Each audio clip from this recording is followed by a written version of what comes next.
Thank you guys for joining us on the Monday edition of Crain and Company. I appreciate you making Crain and Company one of your daily listens or watches. To my left, former Michigan quarterback David Cone. To my right, former Western State Colorado wide receiver Blaine Crain, who just inaudibly flexes at different points. I'm that guy for sure. Got a great show for you today. We're going to debate which are the top players in the upcoming 2025 NFL Draft. That is this week. Georgia adds a big-time trio from the transfer portal, and Oklahoma gets a stud young defensive lineman to take his name out of the portal and stay in Norman. All that and more. Crain and Company.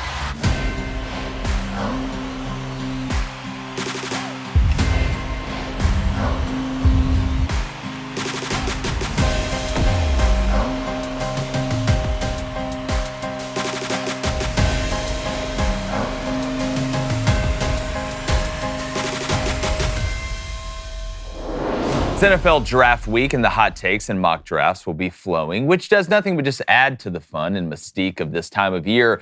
But the reason I love the draft so much is the same reason I love high school recruiting more than the transfer portal in college football. It's because it's the hardest projection that you have to make. You are having to basically guesstimate how a player will perform at a higher level. Now, with free agency in the NFL, you have tape on how that guy and that player has performed at your current level. It's the exact same thing in college football with the portal, because most of the time the film is against teams that we'll probably see again or something close to it. That's what makes drafting such an art form. And the best GMs and scouting personnel people, true artists.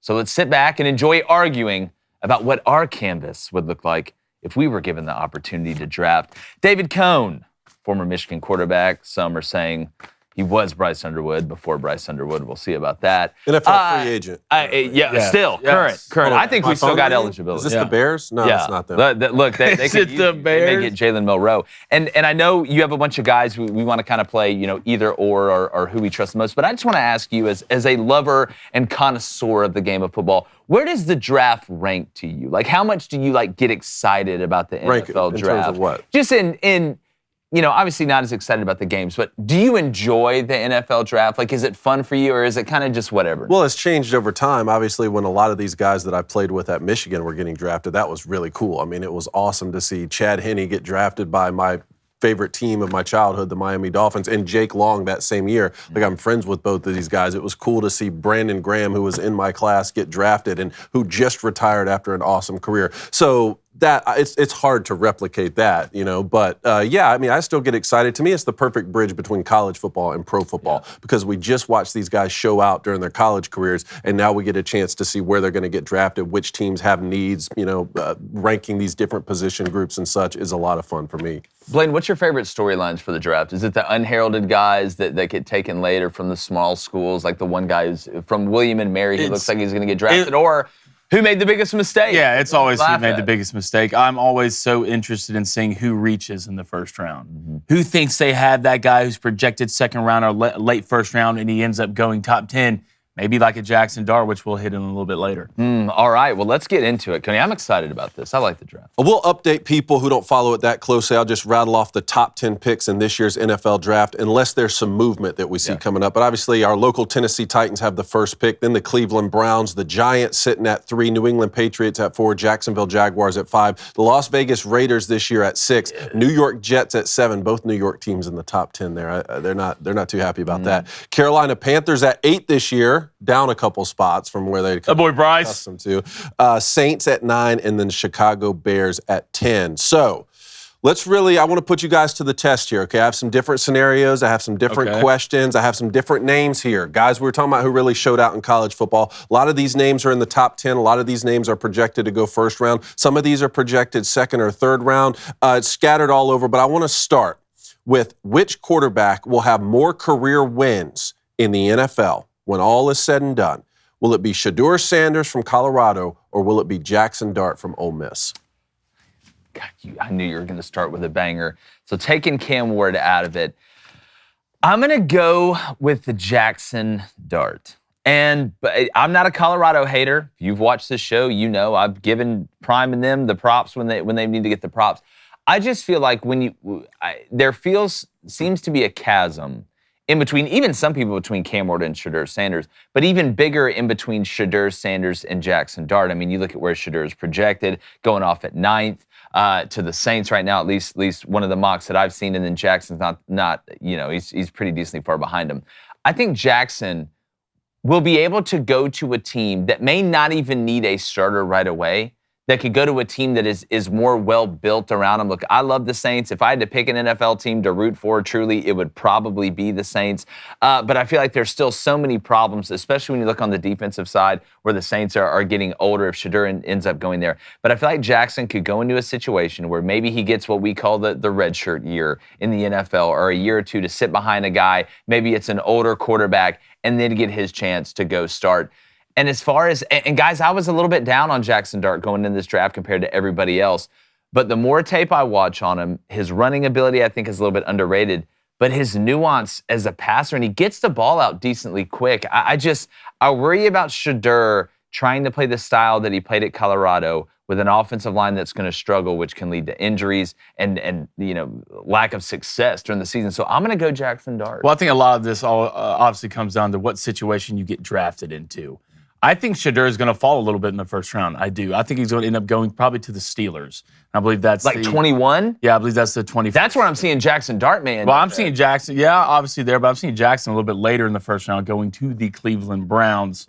But I will say this, I think the way Shedeur plays actually translates to the NFL a little bit better than the way Jackson Dart plays. I think Shedeur has a little bit better pocket presence. As the first thing breaks down, he didn't just duck his head and take off and run. I think he has a better arm from an arm strength standpoint, accuracy standpoint, and better timing. And you got to remember, Shedeur's offensive line was terrible, but so was Jackson's Dart. I will say that Shedeur's receiving core was better than Jackson, but Shedeur just has that face of the franchise thing going for him. And I think if he gets drafted in the right situation, which I do think the Steelers will take him because I do think he will fall, I think Shedeur at the end of the day is more pro-ready right now than Jackson Dart. Coney, I just don't think he falls past 10.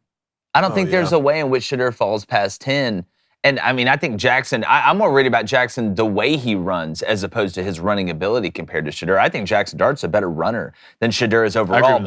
But I mean, you watch Jackson Dart, he's finishing runs through guys. I mean, he was putting his body on the line. Now, Jaden Daniels is able to find a way to kind of counteract that. Different runners. I don't know, just what happens if Aaron Rodgers ends up going to the Steelers and Jackson Dart goes to the Steelers at 21 and he has a year to sit behind Aaron Rodgers, and we know how good of a job Pittsburgh does. As there's a reason they've made the playoffs so many years. I don't know. I just feel like Jackson Dart would be a good underdog bet there. Here were Shedeur's stats last year at Colorado: 4,134 passing yards, 37 touchdowns, 10 interceptions, had a completion percentage of 74. David, That's do you wild. worry about Shedeur holding the ball so long in the pocket? Do you think that's something he'll be able to Not necessarily. get out Not of? necessarily. I think he's great in the pocket. I think he identifies man versus zone coverage really well. I think that he can take a hit as good as anyone I've seen because he was getting hit a lot at Colorado. 2024 for Jackson Dart, 4,279 passing yards. He had 29 touchdowns, 6 interceptions, and a 69.3% completion percentage. Again, I think these guys are closer than a lot of people on the outside are making it seem. I do think that Shedeur Sanders is getting a bump from his name,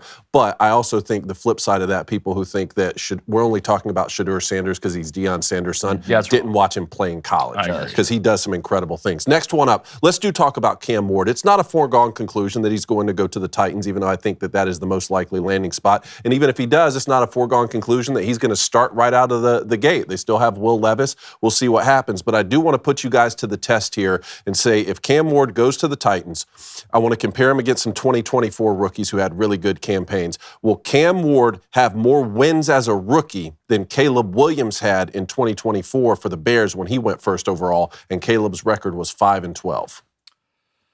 I think I'll give you one better. I'll go green on roulette here. I think they tie. I think there's a good chance the Titans could win 5 because, I mean, and look, if I think Jordan Reed was the mock I was looking at, they had Cam Ward going number 1, and then the Titans' next pick in the second round is getting Luther Burden. That'd be a hell of a combo to get at wide receiver and quarterback. But I think Cam Ward is good enough to be worth a couple wins even as a rookie. But the Titans, similar to the Bears, and I think it's worse for the Titans, to be honest with you, around you. We know that football is the ultimate team sport.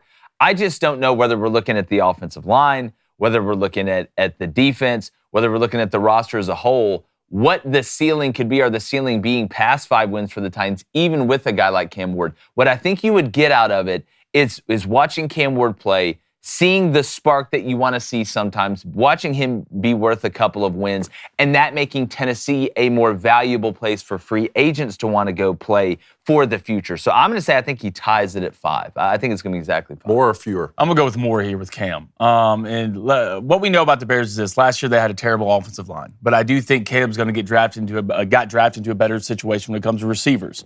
Chicago had one of the best receiving corps in the NFL last year. Obviously, their OC was absolute garbage. But if you look at the Titans, what do the Titans have? Right? Phenomenal run game.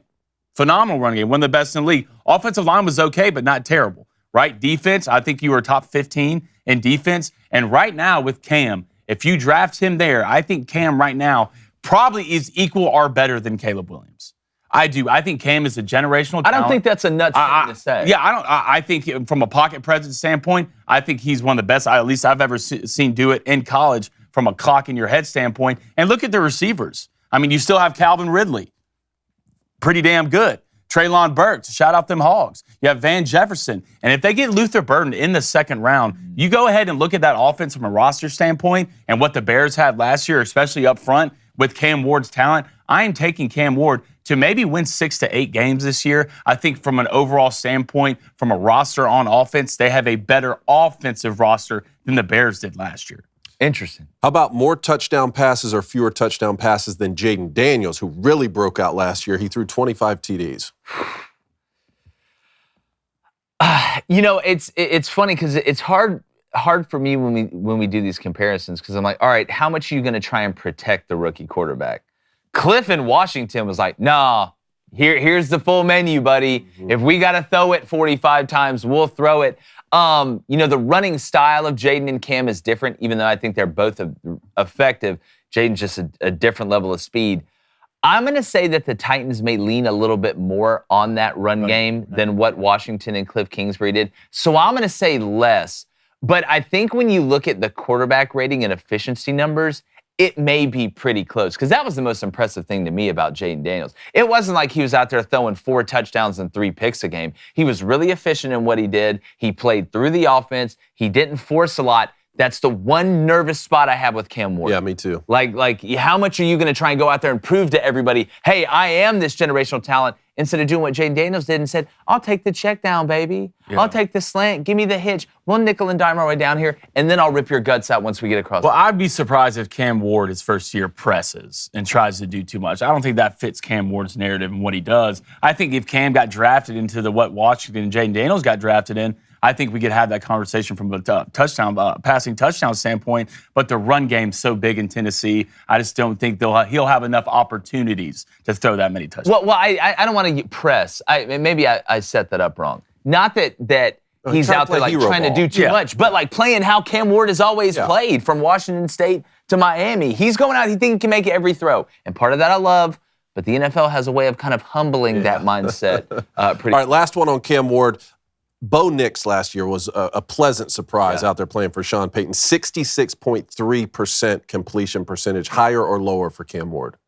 I'm going to say lower because, God, that's pretty good, dude. And if you watch Bo Nix, I thought Sean Payton did a really good job of protecting Bo Nix. The play-action game was really good for them, which gave him some more time. You saw the amount of sprint out that Denver ran last year to get him that quick throw and get out. I'm going to say less because, like I said, that's pretty daggone good from Bo Nix. And Tennessee might let Cam go a little bit more than what Denver let. Yeah, I would say less. But what Bo Nix did last year, from that percentage standpoint, is absolutely insane. But I wouldn't be surprised if it's extremely close.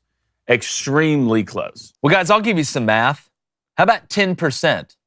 You say, oh, well, that's a decent amount. It's in the double digits. But what if I told you that Shopify powers millions of businesses worldwide and 10% of all U.S. e-commerce?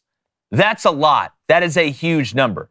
It's like, and regardless of what business you're in, like starting a podcast, at first it was overwhelming. I mean, we remember going through all that, the setup, the filming schedules, logos, trying to figure it all out, getting the merch store, all that put together. Well, when you're launching something new, your to-do list grows daily and it threatens to take over your life. but finding a tool that both helps and simplifies it can be a game changer for millions of businesses, and that tool is Shopify. Sign up for your $1 per month trial and start selling today at shopify.com/CRAIN. That's shopify.com/CRAIN. And when you hear this noise, then you want to hit that beautiful button. Best believe you're making a lot of money, but it's when you go to shopify.com/CRAIN. All right, next one up here. Who will catch for more receiving yards in 2025? Travis Hunter or Tet McMillan?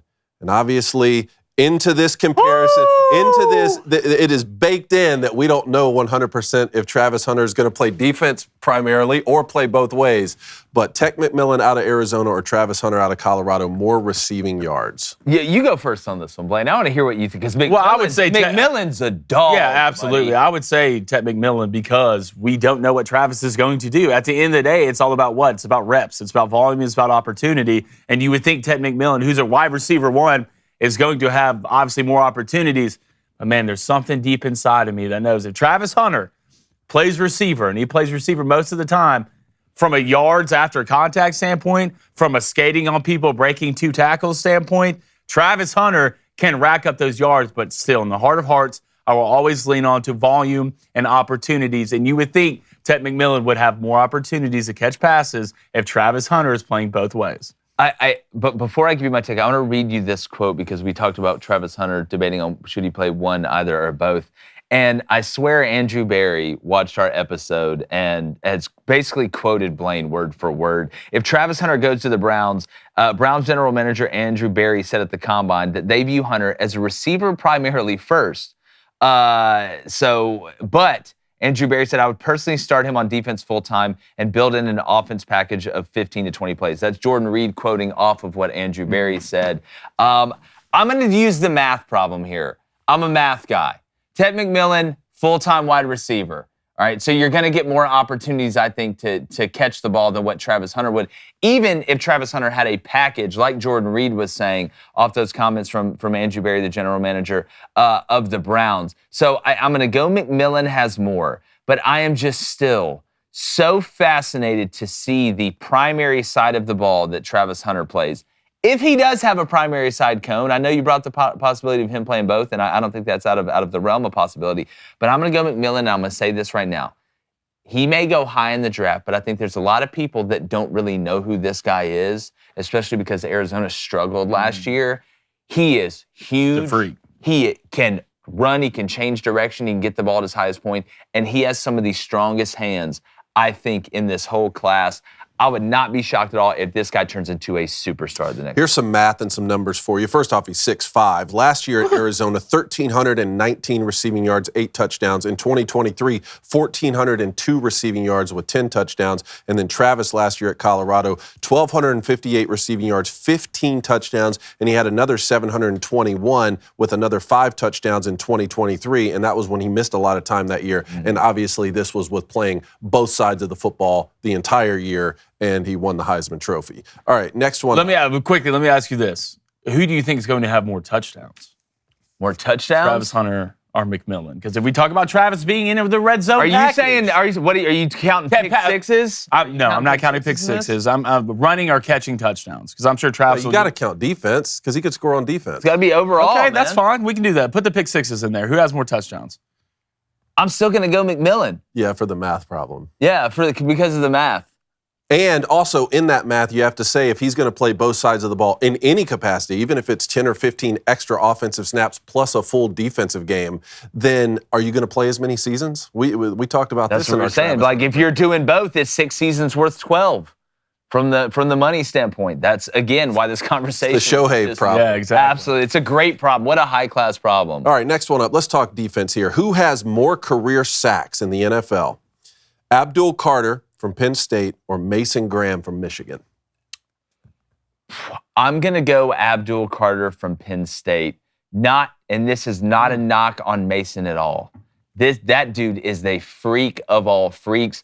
I think he's, not that he is Derek Brown, from Auburn, but I see a lot of similarities Reminds me with of Christian size and athleticism, their ability to use their hands, but he is on the interior, right? And you can generate a pass from the interior, which is the scariest pass rush to generate, in my opinion, for a quarterback. David, I'd love to hear your thoughts on it.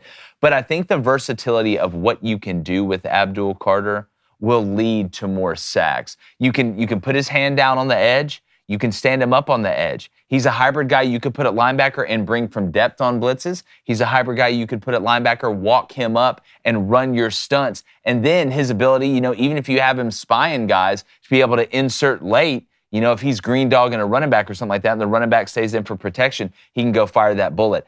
I'm going to say Abdul Carter has more sacks, but I think you may have a close effectiveness rate between both these guys because I love the way that Mason Graham plays the game of football. Yeah, I'm going to go Mason Graham on this one. And one of the big reasons to me is because of scheme and what you can do with Abdul Carter. Abdul Carter will play linebacker just as much as he'll play D-line. Mason Graham is a 3-down interior defensive lineman who I think, one, has some of the best hands in this draft from a defensive lineman standpoint, knows how to play with leverage, one of the best in the draft, and I think he has phenomenal feel. And I think you've seen more and more in the NFL, we're getting more interior lineman sacks than I've seen in a long, long time. And they're going to move Abdul Carter around so much on defense to where he's not, the same thing with the Travis Hunter situation almost. He's not going to have as many opportunities to get to the quarterback as Mason Graham will.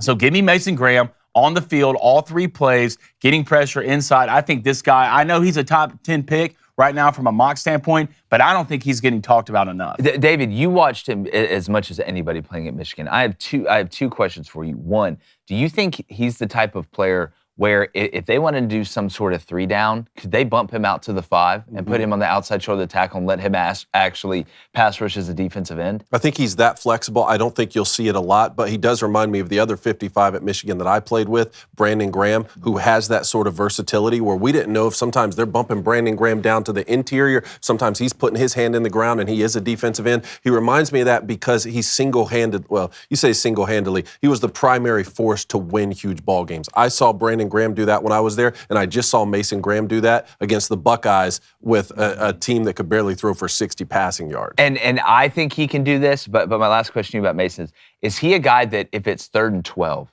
and the defensive coordinator wants to put that cheetah package out there on the defensive line where you see maybe some of your just best pass rushers out there because it's a pass, is he a guy you could just put over the center at 0 and leave him in the cheetah package because he's that athletic? I think so. It depends on who he gets paired up with on the edges. Like, is he going and playing for the Raiders and he has Max Crosby out there on the end? Like, I'm not sure. But I do think Aaron Donald in the NFL changed some things a lot absolutely. just in terms of being able to get pressure from the inside, or in terms of the way that some of these GMs and coaches think about interior pressure in the game of football. Next one up here, though, I want to ask who will have more career touchdowns, Ashton Jeanty out of Boise State or Quinshon Judkins from the Buckeyes?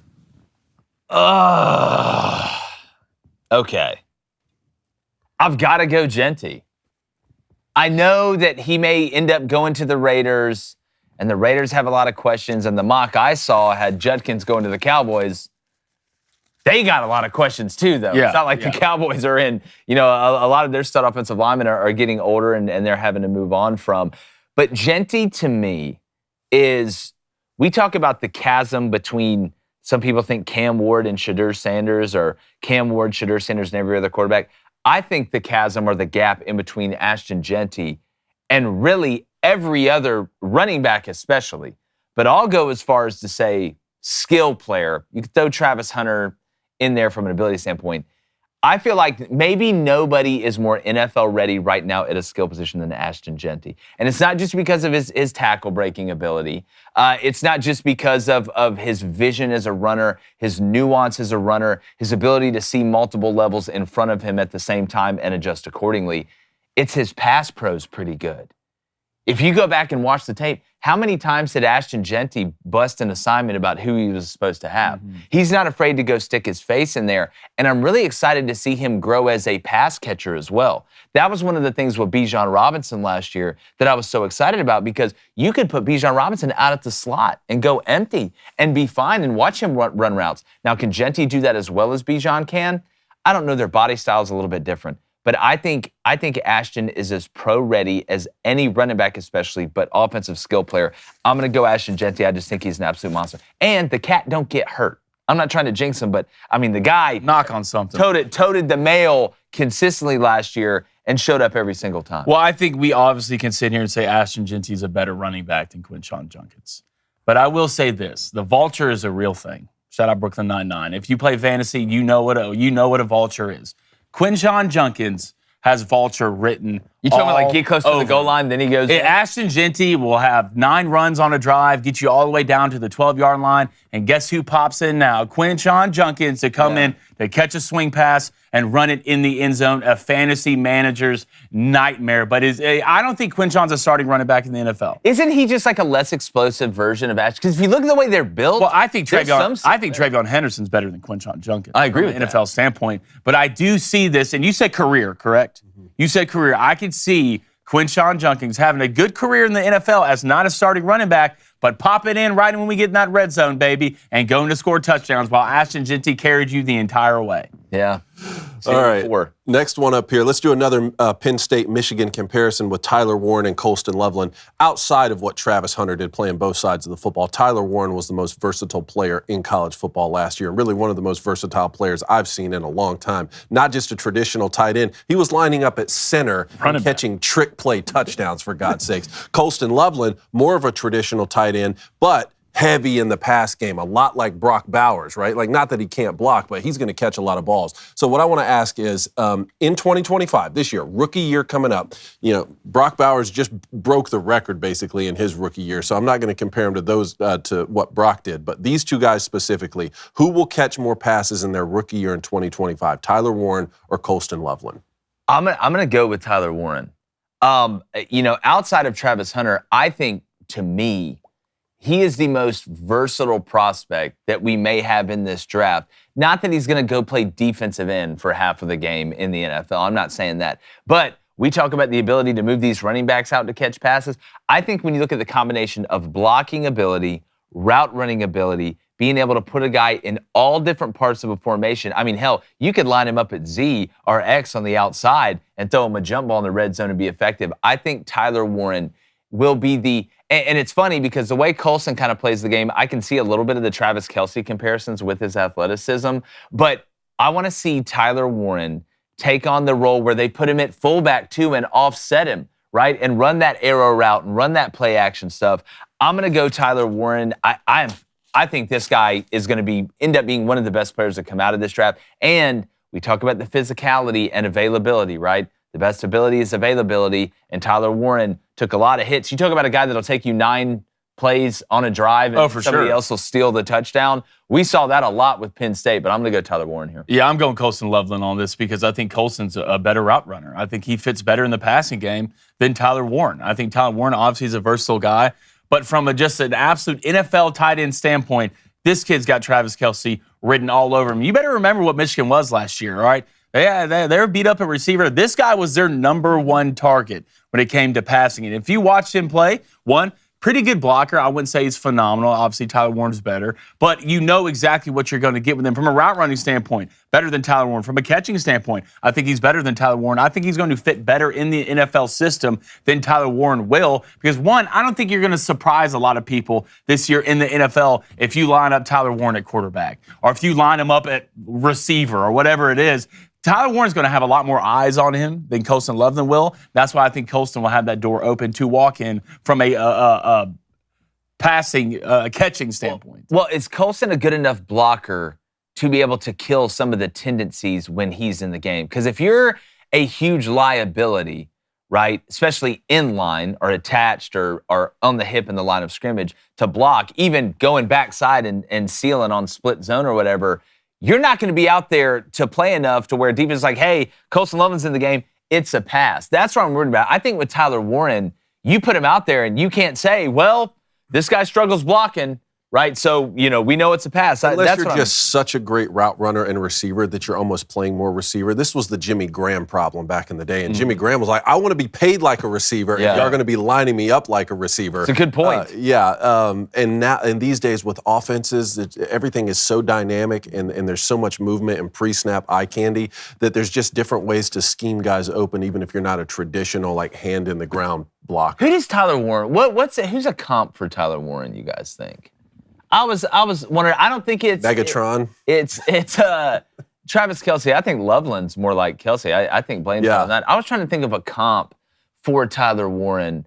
Like, it's Gronk missed me with that. I'm not ready to make that comp. And Gronk was such an elite blocker. I don't think people really understand. I don't know. Just how much Laporta do you see in Tyler Warren?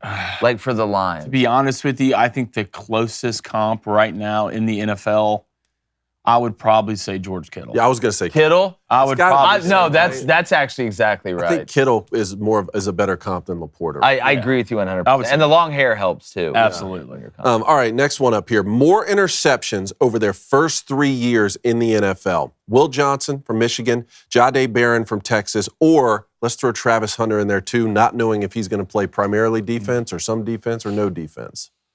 Going back to that good old-fashioned math problem, David. God, I really like Will, but Jade's so good, man. What I'm interested to see, and I know everybody say, well, they're just going to stick Jade in one spot at corner, let him cook. I think you can move him around and make him even more dangerous. I'm going to go Jade by a little bit. I mean, I love the corner class. Really good. I don't think it's being talked about enough. And I just wonder if maybe those package of plays for Travis, well, if defense is his primary side of the ball, if that'll take away opportunities. And then the first time, I'm telling you, Travis Hunter goes out there and plays defense, and the first couple picks he gets, especially if he houses one, they'll stop throwing at him. They'll do what they did with Sauce Gardner. They're like, all right, 3 games, 4 games, enough. We're going to stop throwing at you. I'm very interested to see how these guys work out, but I'm going to go Jahdae Barron. I'm going to go Will Johnson here. Okay. And a lot of people forget about Will because of what happened last year. I mean, obviously, he wasn't on the field for most of the season. And people don't remember how talented and how skillful this guy is. One, bigger corner. So he's, what is he? I believe he's 6'2". Speed wasn't a question. Trust me, I watched him hawk down Texas receivers.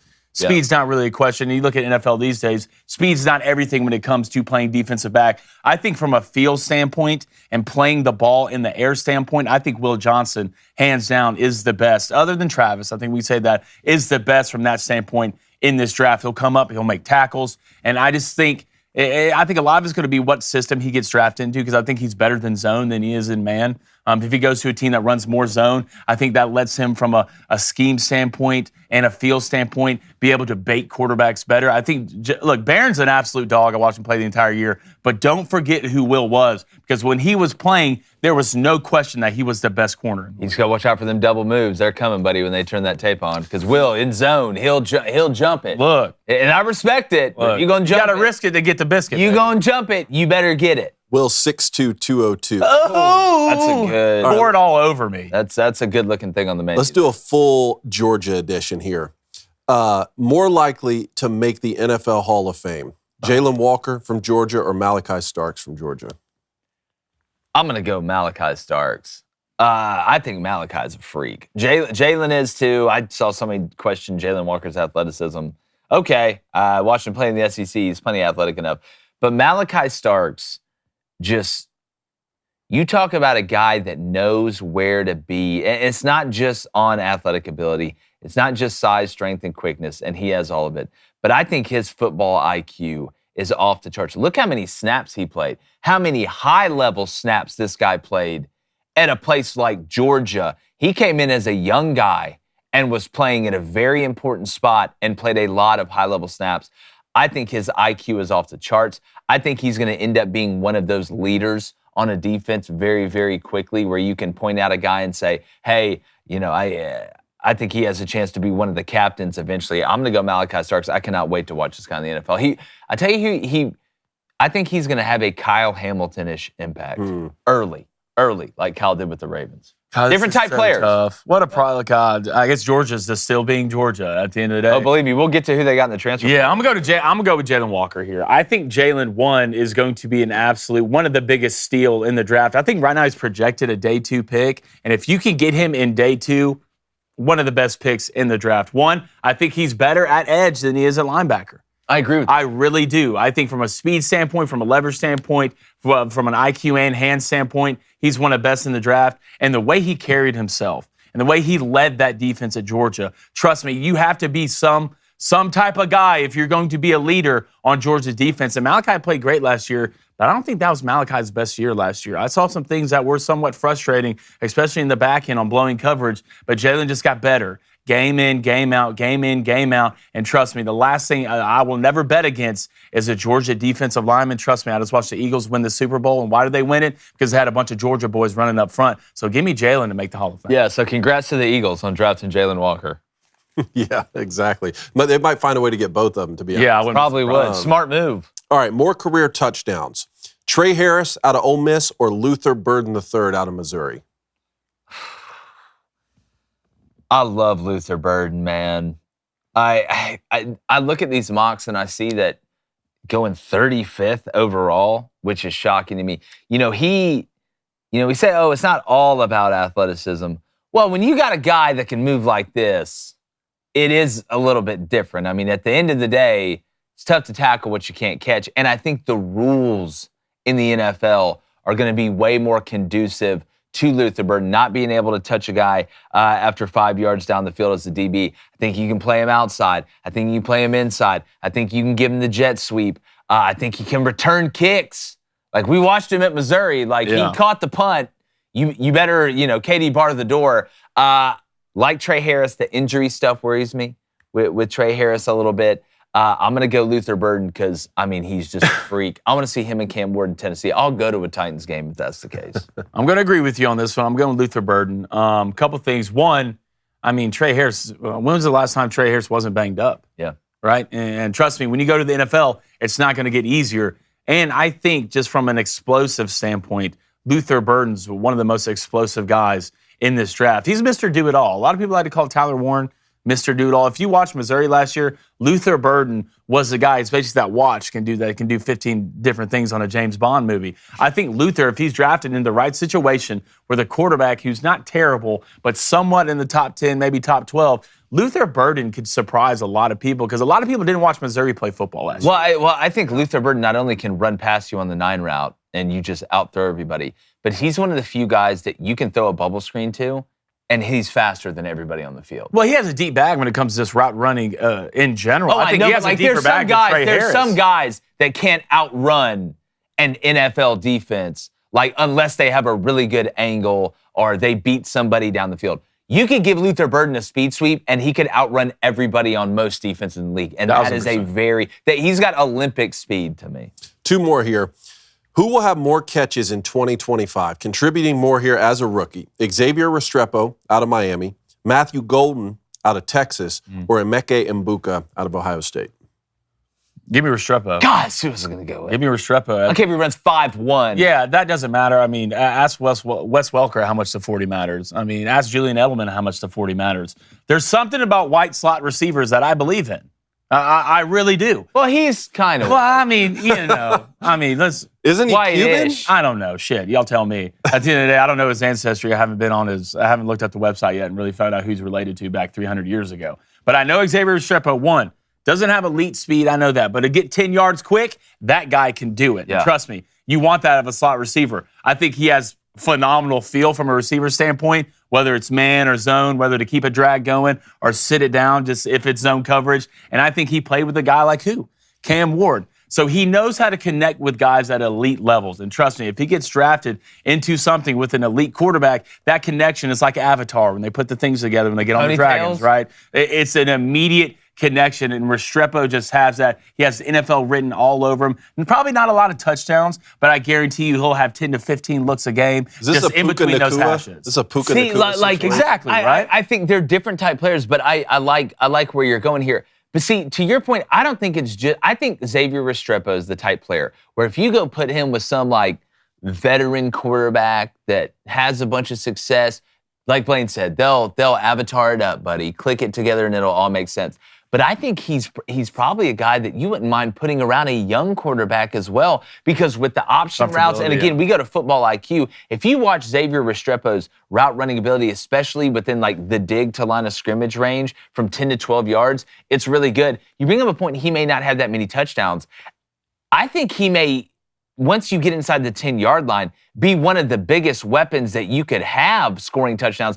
I don't think he's going to hit home runs from 70 yards out, but I think this dude's going to end up being a steal, buddy. And I think he's going to play early because he's has all the intangibles, may not have lightning quick speed or whatever, may not be able to bench 225 18 times or look like DK Metcalf or some of these other guys. But you throw this cat in the slot, you put him on the ball or off the ball, he will cook your ass up like Gordon Ramsay, I think he's a better version of Hunter Renfrow. That's what I think. I tell you, your comps are good. I just think great route running. Yeah, great route running. He's not going to kill you with speed, but I think he's quicker. Yeah. His quick twitch. Now that's White.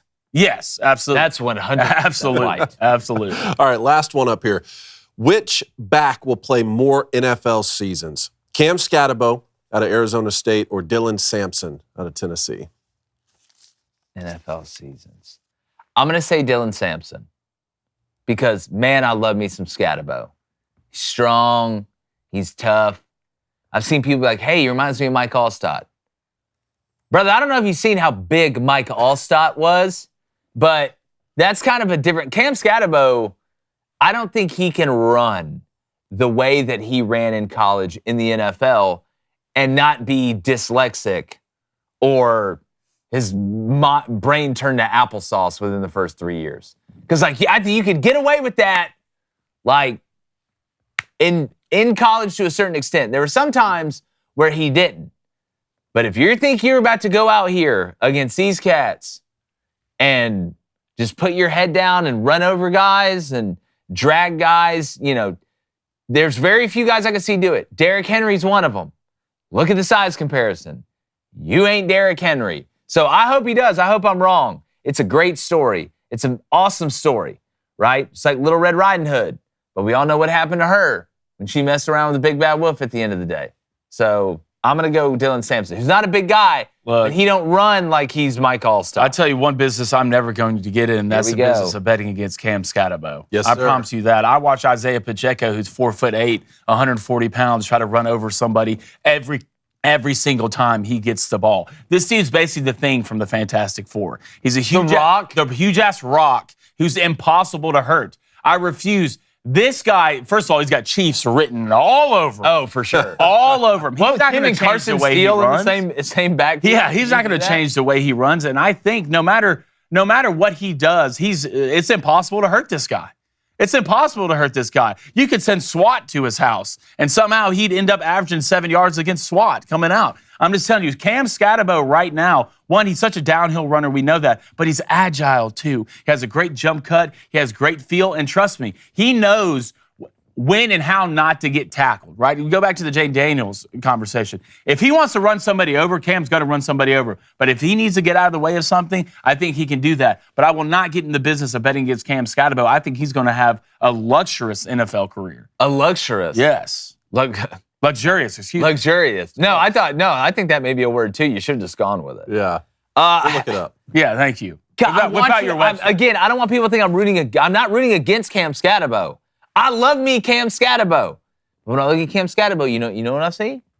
See 5 to 7 plays, short yardage. Maybe it's a decoy. A lot of special teams.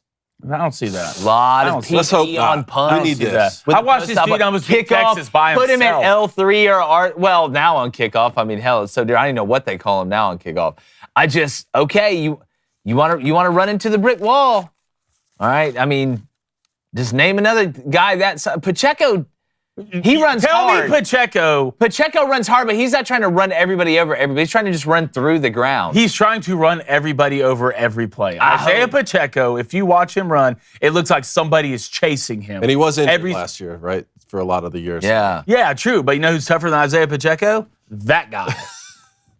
Look, I love it. I hope you're right. yeah, Nice job, guys. Yeah, I hope you're Well right done. too. Good job finding those, man. I'm excited for the draft. Coney, what else do we got over there? All right, let's talk a little Tennessee tampering, allegedly. I don't know. I Hey. wasn't there. Allegedly. Ian Carroll, that boy. Okay. Did Tennessee tamper with TCU quarterback Josh Hoover, though, and offer him $1 million more than he's making at TCU? I don't know. Also, what is tampering? Can we even define it? Tampering is always going to happen. Like, there's no way to kill this. Now, you can look down upon it, like doing certain things on an airplane, right, which I'm not going to say on the show. It can be frowned upon. But if you're going to try and stop tampering in the transfer portal in college athletics, you might as well try and stop every cheating spouse or fiance or boyfriend and girlfriend out there. Just, you're not going to be able to stop it. Because I think some people think tampering is, hey, Josh Heupel called the quarterback at TCU. I was like, hey, you want $1 million more bucks? No. That's not how this works. You go through a third party. All these guys know each other. I used to do when we were coaching JUCO. I'm like, hey, you know this guy? You played with him? Hey, reach out to him. Tell him there may be some interest here. Because it totally absolves me. So it's not as black and white. You're never going to stop it, right? The best way to, pun intended, tamper it down is, like when we were talking with Jim Cavall, have structured contracts that have penalties and consequences for leaving one place to go to another, have tenure clauses, have performance clauses, have performance incentives. That's the only way, but you're never going to stop this, just like you're never going to stop people from cheating on their spouse. It's just not going to happen. Well, I'm tampering my ass off if I'm Tennessee. Oh, I'm what? And first of all, everybody does it. If your boys jump off a cliff, will you? Hell yeah, those are my dogs. I'm going to jump with them. Nah, At the end of the day, yeah, if I'm Josh Heupel, first of all, that kid's an absolute dog. And I wouldn't be surprised if it's just the TCU kid. Everybody else is doing it. Hey, in my opinion, if you have a girlfriend and she gets hit on in public, it is her job. All right? It is her job to put that down. All right, that is her responsibility. Sounds like he did. Okay, Staying at TCU. But look, good for him. What a terrible decision, in my opinion. But at the end of the day, if you're getting offered $1 million more to Tennessee, my bags are already packed, and I'm on a red eye, and I'm already there. But if I'm Josh Heupel in Tennessee, I am tampering my ass off. I'm basically Richard Nixon. Yeah, see, you were getting sports and you're getting geopolitical conversations here today from way back when. I'm just saying. Next one up. Oklahoma defensive lineman David Stone, it was reported that he was entering the transfer portal. Not so much anymore. Sounds like he's going to stay at Oklahoma, which this is music to your ears right now. This is your pick. I got Oklahoma as my That's your dark horse national playoff team. champions. That's not okay. Oh, now you're really pulling a Richard Nixon. It's big for Oklahoma, not because David Stone was this incredible player last year. I think he had like 6 total tackles or whatever, but it's what he potentially can be. I mean, he's one of the top-rated recruits coming out of high school. He's got a ton of ability. He's got a ton of size. And when you look at Oklahoma, they lost some pieces on defense, but I feel good. And in our preview of them, which you can go back and watch on our channel, they returned some guys on the edge who I really like. It's the interior of that defensive line and the depth of the interior of that defensive line that worried me. And again, if you've ever played linebacker in your life, not that they don't have some good pieces coming back, but you did lose Stutzman. The best way to find ways to navigate at linebacker is by having a fantastic defensive line. So if Stone can reach his potential, this is going to be huge, but you couldn't reach your potential if you left and went somewhere else for Oklahoma. So it's just another nice piece that Oklahoma has added. I'm telling you boys right now, we know. Something in Norman smells pretty good, buddy. Right. The only reason he got out of the transfer portal is because he couldn't transfer to another SEC school. Well, you say that, but like what? I mean, I don't want to go down that road, but obviously that's the truth, right? I don't know. I don't think it's obviously the truth. I think it could possibly be. It just feels messed up to me. It just feels messed up. I don't know if I want that guy in my locker room just because you went out and you looked and say, oh, well, you can't go to another SEC school. Well, I guess I'll come back home when the street lights come on, Mama. I don't know if I don't want that in my locker room. Mom will take you back. Yeah, I'm sure you will. Well, look, when you're the coach at Oklahoma, you tell them to get those bags packed and get out of here. Yeah, well, maybe he looked around and was like, look, maybe I really was in love. Like maybe I went out here, sometimes you got to walk outside and look outside. Or walk outside and look into the woods. Words are hard. Well, that's true. Walk outside and look outside. That's not wrong. Words are tough. It's not luxurious, but it's not wrong. True. Last one here. Kirby Smart in Georgia. Talking about getting guys drafted. This is how. They just keep winning the transfer portal. Had some more spring additions here. They got Illinois running back Josh McCray. They got the defensive lineman from Miami, Joshua Horton, and now the linebacker out of Army, Elo Madozi. Well, the NFL drafts this week, but Georgia's already drafting, their play. This is their version of it. I'm going to go ahead and tell you, if Georgia offers you a scholarship to play football, I don't care if you're coming out of high school or the transfer portal, you're good. You're really good. Oh, no, we lose Branson Robinson. We got Nate Frazier, who's a monster and is only going to get better. We lose Branson Robinson. Oh, come on in, good Illinois running back. Come on in to be the backup, and you're welcome. And yes, that's a bologna sandwich, and you're going to shut up about it. Then just bring in a really good defensive lineman from Miami. But you know what? Let's go one better. Let's go take somebody from Army. Like, I don't know, their best player, who when you go back and watch this guy play, I think he's an NFL player. And you talk about projecting, imagine, because everybody in the world, from teams that were playing on the field to China and Russia, knew who this cat was on Army, and you had to stop him. Now he's literally joining another Army, an army of NFL players on defense. So you can't be like, all right, we're going to alter what we do to stop this guy. He's just going to be one of the 9 guys that's a huge problem running around on defense. So I saw somebody complaining about the state of Georgia football the other day, and I'm going to tell you what. Nothing pisses me off more than not understanding a great thing when you got it. It's like the same people that get upset about Auburn basketball losing in the Final Four. If you're complaining like you about the state, I didn't complain about Auburn. I said I wish they'd have won, but I can smell the roses when it's good. So again, you're on fire today. Start thinking you work for CNBC or whatever. This Georgia just reloads, man. It is what it is. What a high class problem. I wonder who they'll get next. They're taking people from Army. I didn't even know you're allowed to transfer out of the Army. I guess you can now. I mean, I guess there's only certain places you can go if you're out of the Army. God, what a life to live, going to Army, then transferring to Georgia to play with that. But surprise, surprise, guys.